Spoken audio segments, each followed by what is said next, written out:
এই রজবুল হারাম পবিত্র রজব মাস, এই মাস আসলেই আমাদেরকে আল্লাহ পাক স্মরণ করে দেন রমজানুল মুবারকের কথা।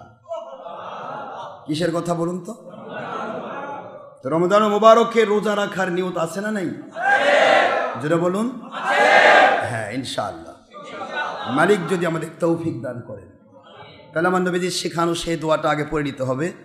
হুজুর দোয়া করতেন, কানা ইয়াদু রাসূলুল্লাহ সাল্লাল্লাহু আলাইহি ওয়াসাল্লাম ফি আউয়ালির রজব, রজবের প্রথম দিকেই হুজুর দোয়া শুরু করে দিতেন সবাইকে শিক্ষা দেওয়ার জন্য।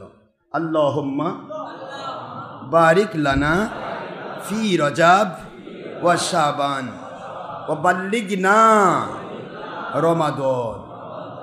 আয় আল্লাহ, আমাদের রজব এবং শাবান মাসে আমাদের হায়াতিক জিন্দেগিতে, আমলি জিন্দেগিতে বরকত দান করুন। রমজান মুবারকের যাবতীয় আমল আপনার সন্তুষ্টির উদ্দেশ্যে করার জন্য আমাদেরকে হায়াত বাড়িয়ে দিন, আমিন। এই দোয়াটা হুজুর কেন শিক্ষা দিলেন? রজবুল হারাম যখন আসেন তখন থেকে রমজান মাসের দূরত্ব হচ্ছে 2 মাস, রজব, শাবান, তারপরে রমজান।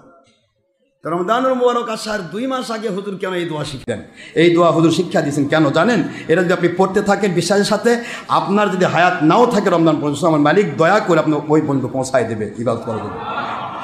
আর যদি আল্লাহ হায়াত বাড়িয়ে দেওয়া মঙ্গলজনক না করে, তাহলে হায়াত বাড়লো না, কিন্তু নিয়ত করে ফেলেছেন, দোয়া করেছেন, নবীর শিখানো দোয়া, সামনে রমজান মাসের পরিপূর্ণ ইবাদত করে যে সোয়াব হয়, সোয়াবটা আপনার নামে দিয়ে আল্লাহ কবরে ঢুকাই দেবে। সুবহানাল্লাহ বলবেন না জোরে? আল্লাহ আমাদের সবাইকে তৌফিক দিন। ওয়া আলাইনা ইলাল বালাগুল মুবিন হাদা মা ইনদি মা ইয়ানফাদ মা ইনদাল্লাহি ওয়া রাসূলিহি সাল্লাল্লাহু আলাইহি ওয়াসাল্লাম। সুবহানাকাল্লাহুম্মা ওয়া বিহামদিকা আশহাদু আল্লা ইলাহা ইল্লা আনতা আস্তাগফিরুকা ওয়া আতুবু ইলাইক। আসসালামু আলাইকুম ওয়া রাহমাতুল্লাহি ওয়া বারাকাতুহু।